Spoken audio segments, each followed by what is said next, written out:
sort of captured some of it, which was, it was the full spectrum of emotion and experience in terms of like near out of body high. At that point, we both said, look, we could go get jobs. We both had job offers on the table. And this is one of my stories that I've had to live with, right, was, and have had to learn to work around. And I thought the Olympics would solve, in fact, this imposter syndrome, right? And other areas that are really important to you. So how do you want to show up in relationships? How do you want to show up at work? How do you, when you're being your best, or when you're really feeling connected and engaged in your sport, what does that look like?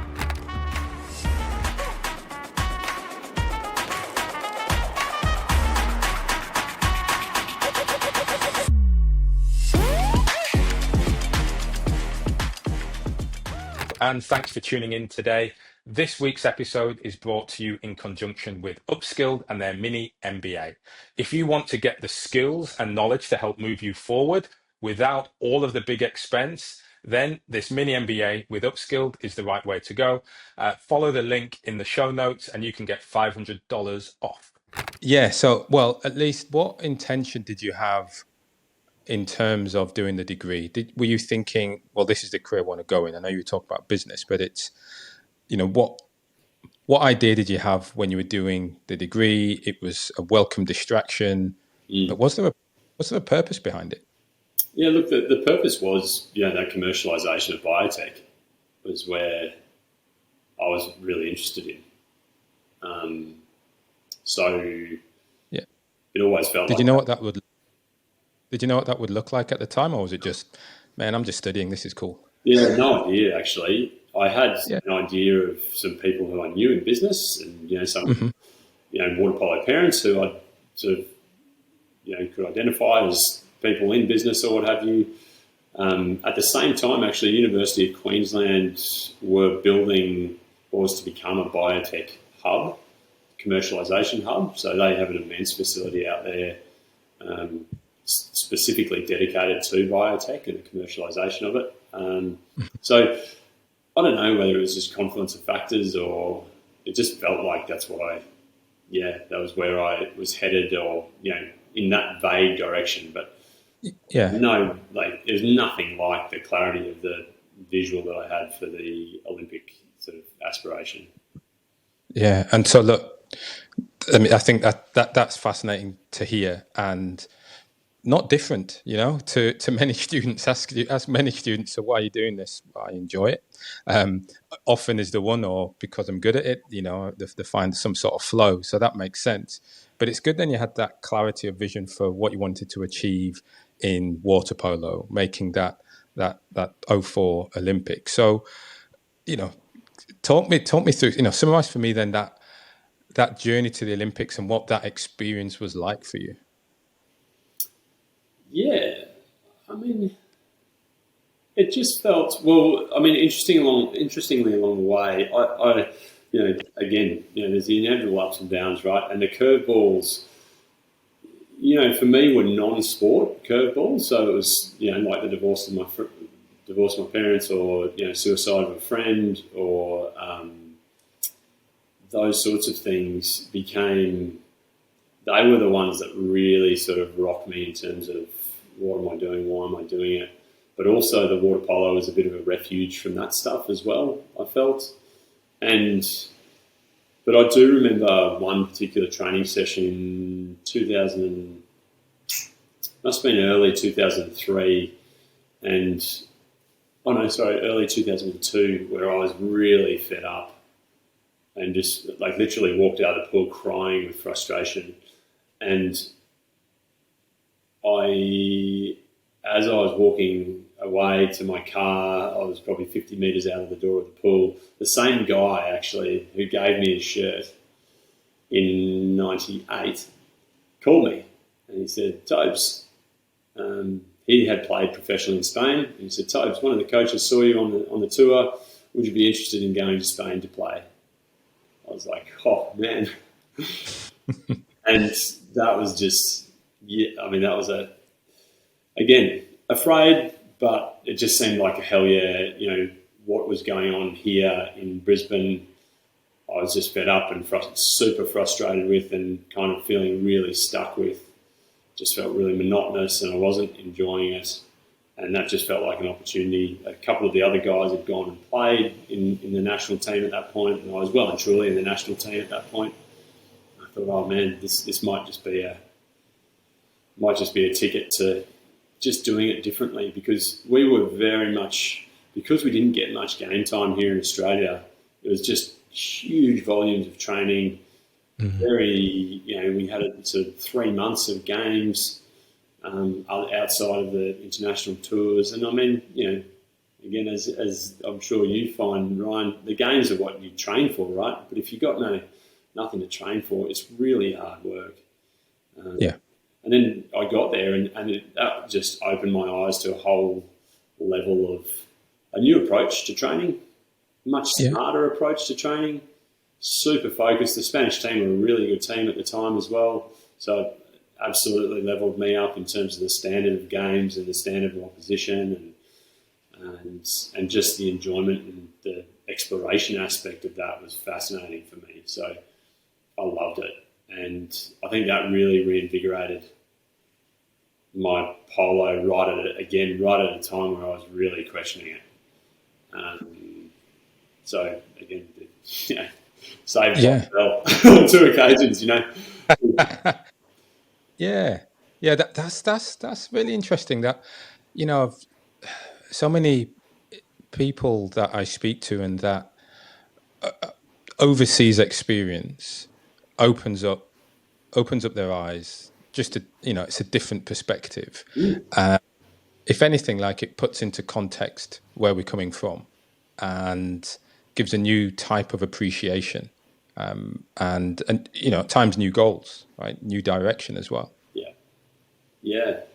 And it was all of that, and the new experience and the novelty of that, and the sort of change up of the training, and that was actually I was just finishing up my uni at that point. So I wrapped up my uni while I was over there. I did my final exams, and then I just did water polo for the next sort of 6 months in Spain, and I loved it. And really, I was doing a lot of really getting into the detail of what could I do, whether that's nutrition, whether that was I'd be showing up to training half an hour early to do really specific exercises that were going to help me in my game.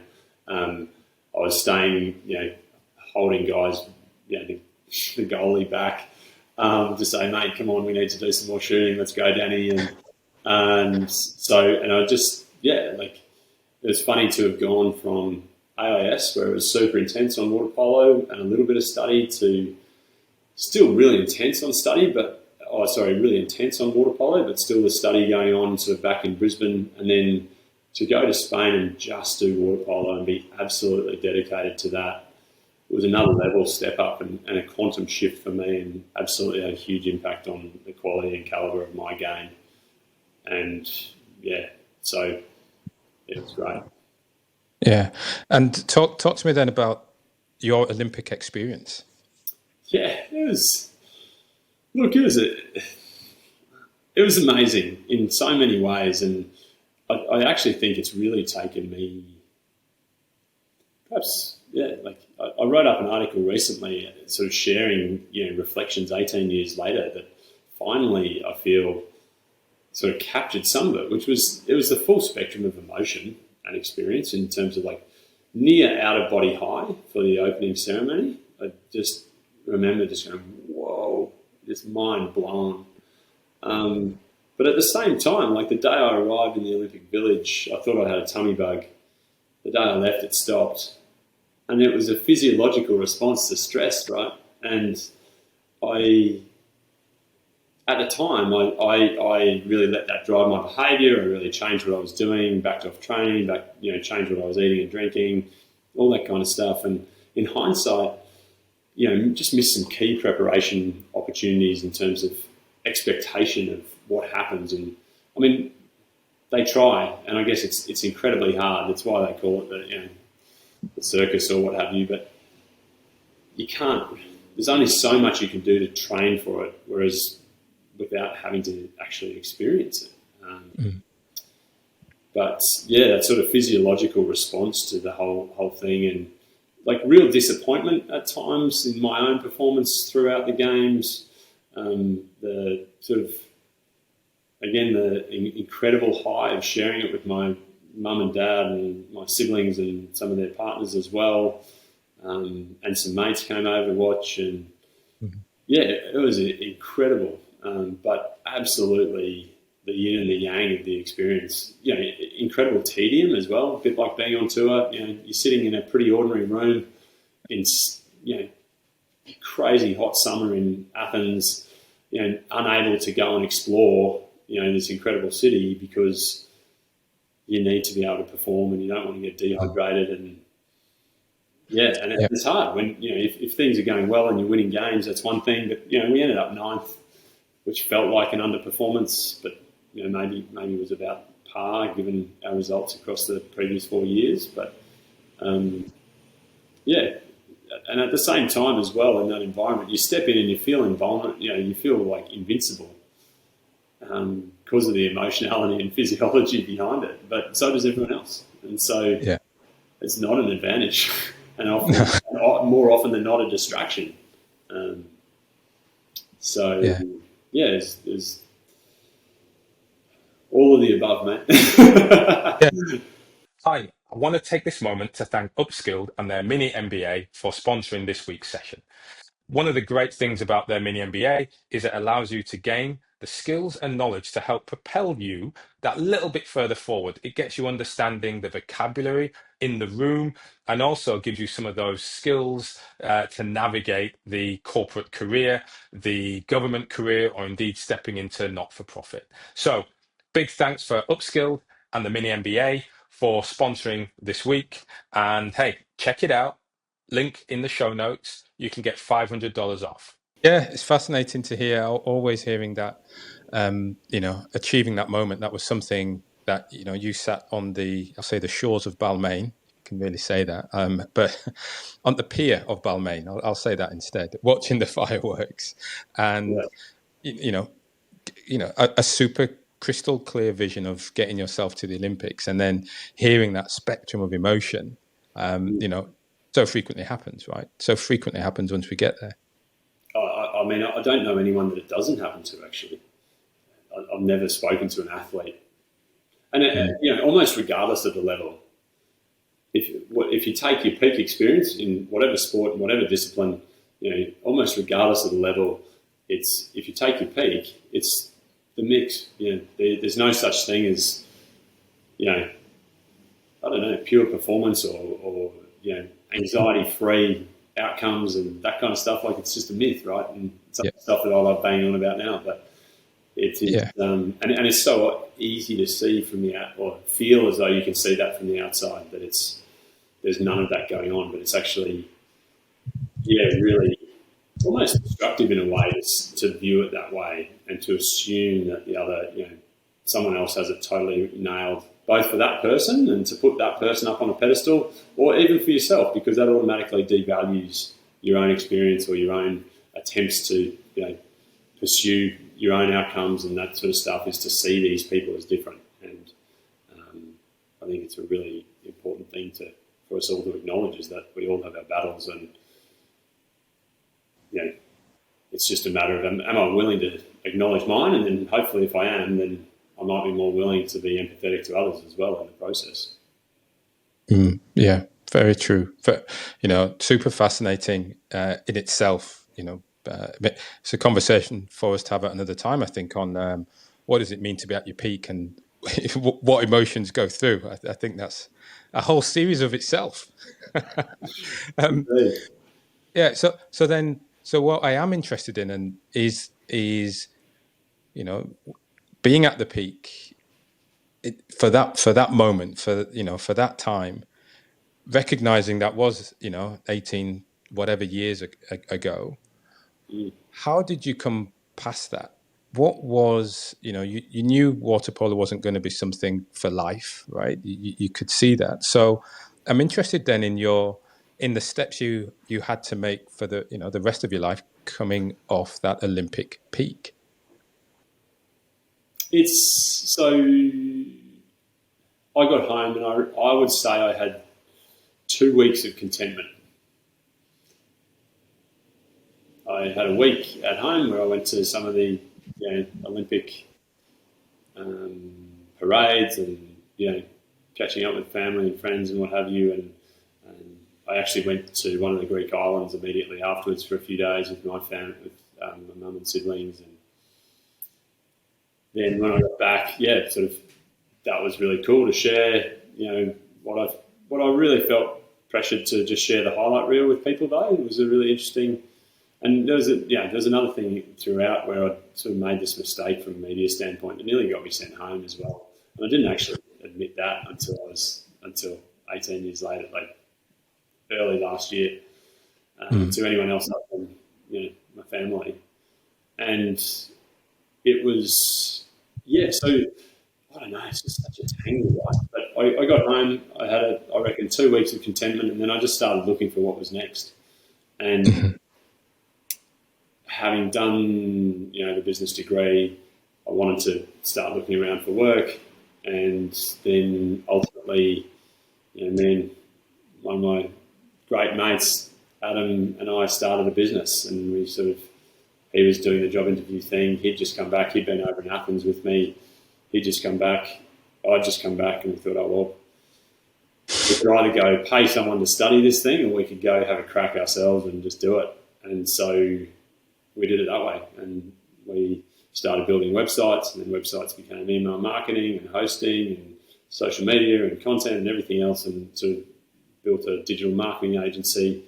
And that was almost like something I fell into, and I loved sort of the team aspect of that and developing the team and running down leadership rabbit holes and all that sort of thing in terms of books and multipliers and Jim Collins' Good to Great and a few of those ones. And and how could we bring all that together? Vern Harnish, how do you operate a great business? So there's still that same high performance sort of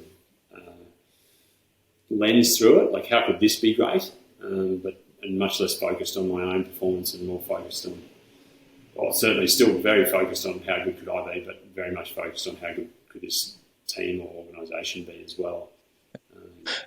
There's two interesting points, at least two, but I want to, that I want to pick on there is when you came home, figured you need to get a job to, a different type of role, applying for jobs, and then you and a mate figure out, let's just do something ourselves. What gave you the courage to do that? Really good question. I think, well, it was pretty pressing at the time, but we thought, there's this whole internet thing that's probably not going away. This is end of 2004. And ultimately, so we threw around, me and Adam and a couple of other guys threw around a few ideas. We had like clean skin wine bottles or wine that we would, resell, rebadge and resell. We had promo gifts that, again, we would brand and resell to others. The other idea we had was bungee trampolines at South Bank here in Brisbane. Someone had seen one over in Adam actually had seen one in Majorca, and there just seemed to be this queue of kids lining up, and they were like printing cash. He was like, that seemed to work pretty well over there. Maybe we could do that here. And then the other one was like this whole internet thing. What was happening with that? And I'd certainly been interested in it and had a fair bit of exposure to it just by travelling and like sitting in internet cafes and all that kind of stuff. And I was just intrigued. And I think it maybe was a bit of that tech, the tech overlap with tech and business and what have you. And so Adam was really into marketing, and so it ended up being, this business that we started, and it's still going 18 years later or 19 years later. Which is pretty amazing. So that's pretty cool. Turned 18 on the 5th of January 2023. So we started in 2005. And also I think at that point we both said, look, we could go get jobs. We both had job offers on the table, or is it going to be, or do we just start now? start now. Neither of us have any obligation whatsoever. We can live at home. We were both living at home with our folks at the time. You know, my sister had a laptop that we could use. And so it was less about courage and more about the absence of risk, I think, actually. It was like there's nothing at stake here. And we can always come back to jobs and finance and, you know, pharmaceutical companies and, you know, whatever else we wanted to do. So do we just go and have a crack at this thing?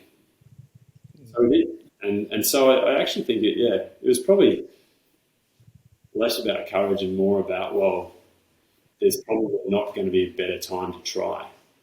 Mm-hmm. And anything from here will become harder.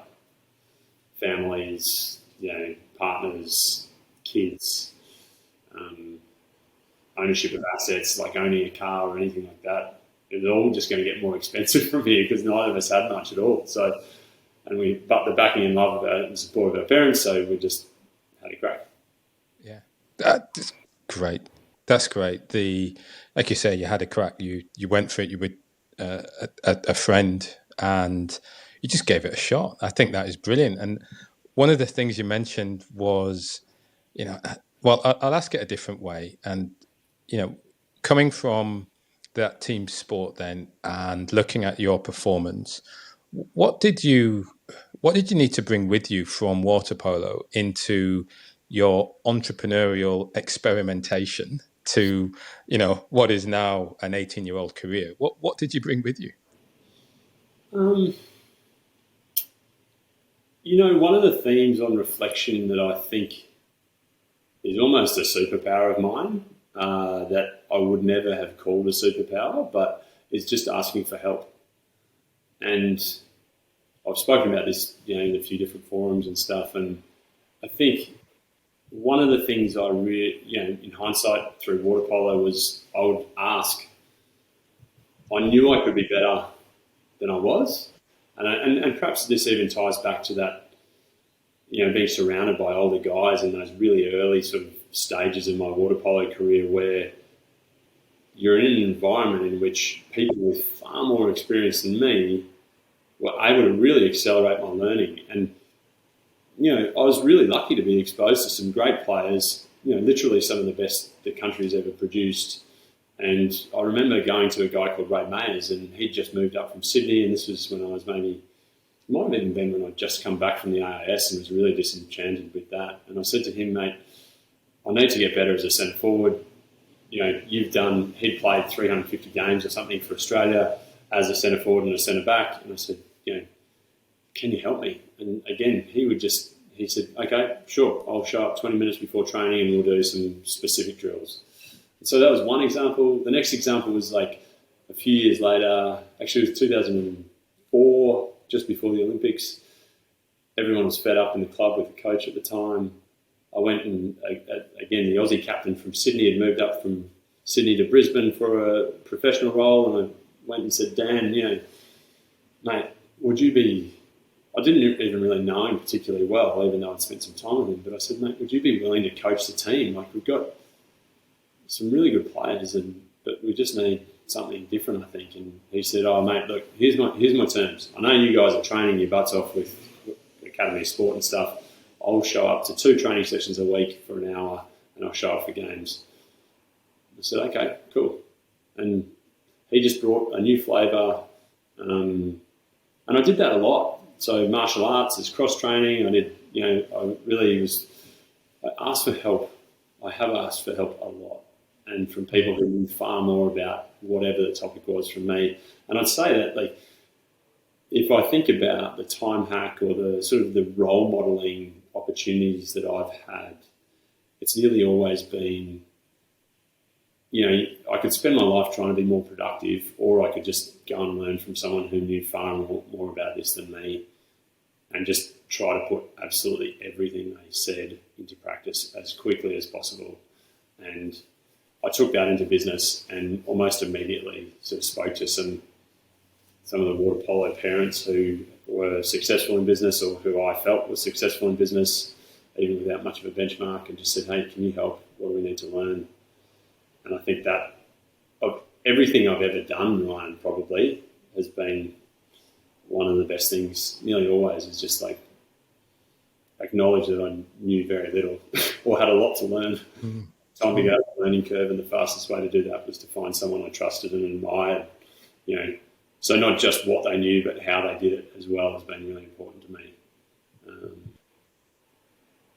And yeah, I've had it. And when you're willing to put it into action, I think for me, I've noticed, and even with the people who I've subsequently mentored and that sort of thing, if you find one who's, and I'm sure you've found this too, if you find someone who's willing to acknowledge, that they don't know that much at the moment, but are really keen to learn, and they take what you've said and put it into action. The only way to repay kind of that generosity of spirit, really, in my experience, is to demonstrate that you've taken what they've shared with you and done something with it. Mm-hmm. Yeah, that's been an amazing sort of learning curve, and I think probably the best thing I took even from water polo, as well as the network. That's the other part, I think, as an athlete. Your network is within a sport is never as strong as the day you're at your peak, right? It all just starts deteriorating from there. Pull power, people are vested in seeing you succeed as an athlete, and so they want to help you in other areas, and so that's really valuable too. Yeah, and your point on the network there is super important. Interestingly, you mentioned speaking to the parents of water polo players and in that environment and going down that route, which I think in itself is great. Again, you clearly had the confidence to go up and speak to them too. So that's I feel pretty lucky in that regard. And I don't really know why, because I don't know where that has come from, but I did it at school with teachers and stuff as well. I was just asked for help. And I think that's, if I frame it as asking for help as opposed to asking for a favour or asking for a leg up or any of that kind of stuff, it always felt more comfortable, because I guess, I did genuinely I wanted to learn, and I wanted to be better at whatever it was that I was asking for help with. So, interesting level of humility for an Olympian. Oh mate, boy, I still feel like and this is one of my stories that I've had to live with, right? Was and have had to learn to work around, and I thought the Olympics would solve, in fact, this imposter syndrome, right? I thought if I went to an Olympics, and also, so two stories for me. One is imposter syndrome, and ultimately the underlying question to that I feel is, am I enough? Am I good enough? And in part, again, reflecting on the Olympics, was it just to try to prove to myself that I was enough, and maybe if I could get to an Olympic Games, that would finally prove it, and I would be done with this story. Turns out I wasn't. And it still continues. Am I good enough?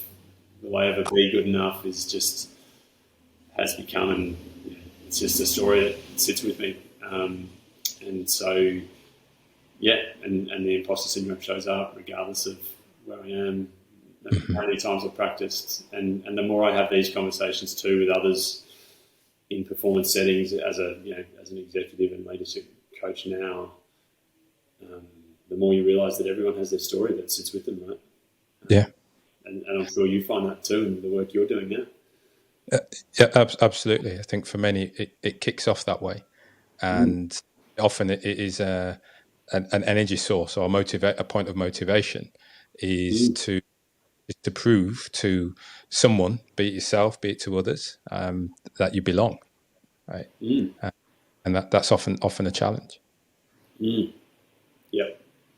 Until you come to understand that no one feels like that all the time. Every now and again they do, or it's their own story. Everyone has everyone has their battle and their work to be done. So that's right. Well, look, I'm interested. It's a great story of the transition, and you just touched on it there. So I'm curious, what are you doing today? What keeps you going today? How's the journey going? Yeah. Well, it's still going, so I consider that a win. On a bunch of fronts, really. There's been, so I did the digital marketing business till 2018 actually. So that was 13 years in when I was looking around, feeling really, really stuck, and I hit this point where I'd had I had my second daughter. She had silent reflux. I had a shoulder operation from throwing a ball for 20 years, and so I've been sleeping upright on the couch. So sleep was pretty hard to come by for a couple of months.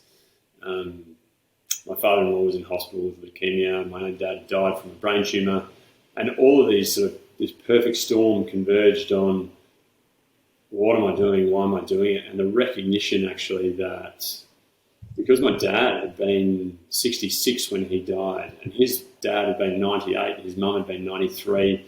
He was a really fit guy. He'd done 10 Noosa triathlons. He didn't drink much. He had never smoked. There's sort of every expectation, certainly in our minds, that he was going until 100 and beyond. And then to have that illusion shattered, and to really think through, well, wow, holy shit, like I might be there. What am I doing? Why am I doing it? And that really led me back down I ended up resigning from the first company, Blue Wire Media, and my business partner kept running that. And then, stepped more into this leadership and development sort of space, and kind of where it's landed, I guess, over the last 5 years is now as a consulting coach just on my own, I really see the current version of my purpose is to help people bring all of who they are to everything they do. And that means the good and the bad. It means helping them, live to values and do what really matters to them, and helping them recognise and navigate, periods of change and transition. Just like the one on reflection from from the Olympics, and then again from business number one and business number two. We go through these intense transitions in life, and how do you navigate that stuff? How do you build an internalised framework or criteria set to navigate transition, uncertainty, ambiguity, stress, pressure, inevitably the curveballs of life, like the loss of a loved one, or, just the recognition that this is no longer a fit for you. Yeah. So how do we internalize the framework and then continue to work towards, the enduring purpose or enduring values, and then rather than goals for goals' sake, and again, I'm probably preaching to the converted here, Ryan, but rather than goals for goals' sake, how do you subvert goals in service of what truly matters? So values and purpose, the people that matter, the causes that really matter to you, the areas that you're truly interested in, and in order to ultimately make the contribution that only you can make.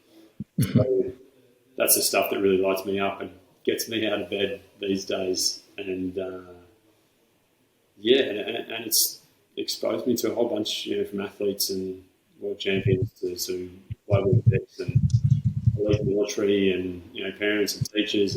And there's so many aspects of our lives. And so how do we understand and recognise who we are and how we continue to bring that to the world? And that's the stuff that I love. Yeah.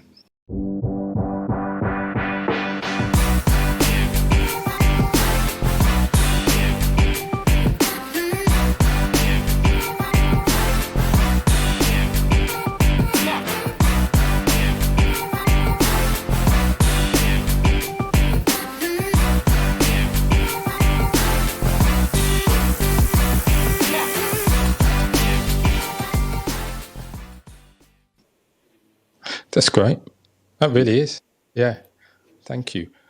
Look, Toby, we're just about at the end of time, and I thanks for sharing so far. I suppose I want to go back then and think, the role you're in now, leadership, speaker, these things are quite powerful. You've been an entrepreneur. You've been an Olympian, still an Olympian technically. No one's taken it away from you. When you look then at people coming through, so athletes who are, wanting to make it in water polo, wanting to come through in these sports, when it comes to that transition to life afterwards, what sort of tips or guidance would you give?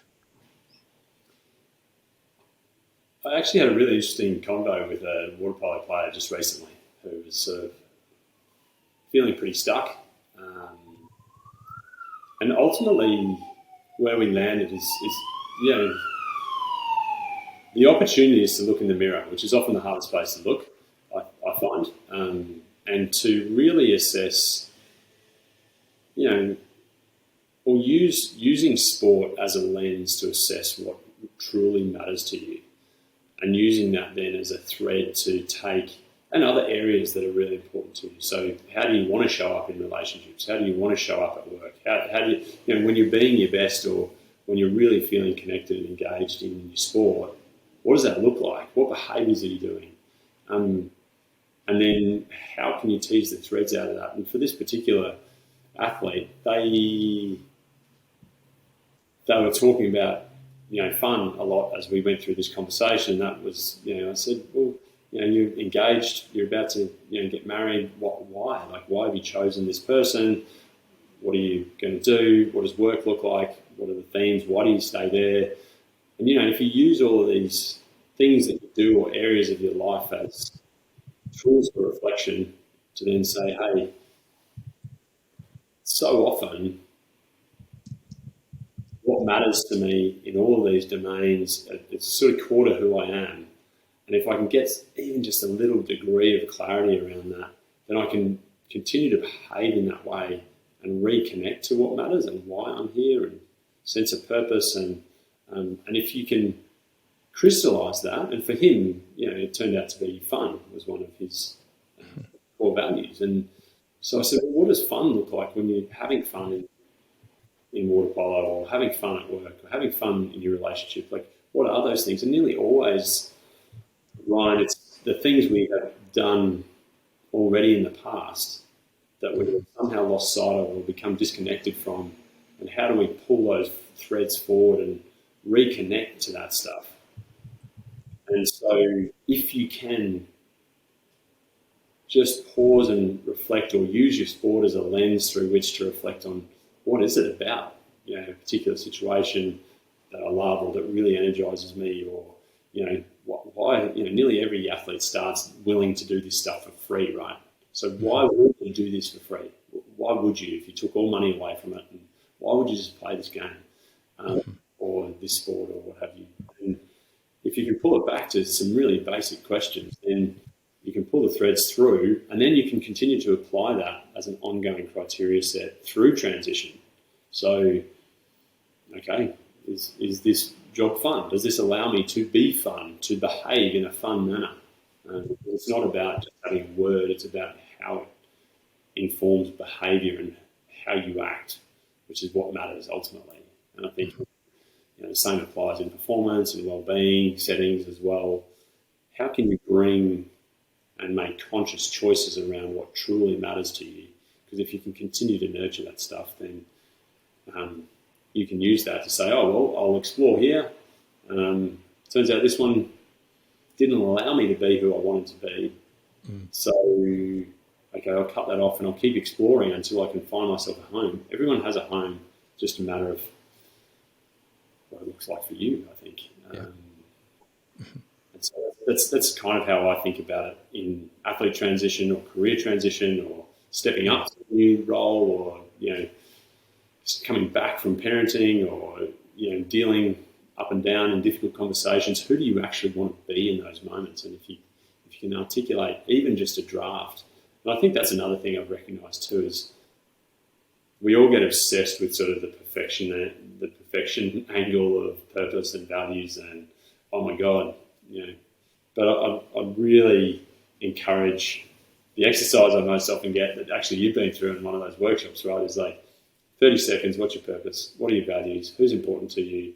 What's important to you? What would you willingly do for free? And what energizes you? And if you just give yourself 30 seconds for each of those, take your gut instinct response.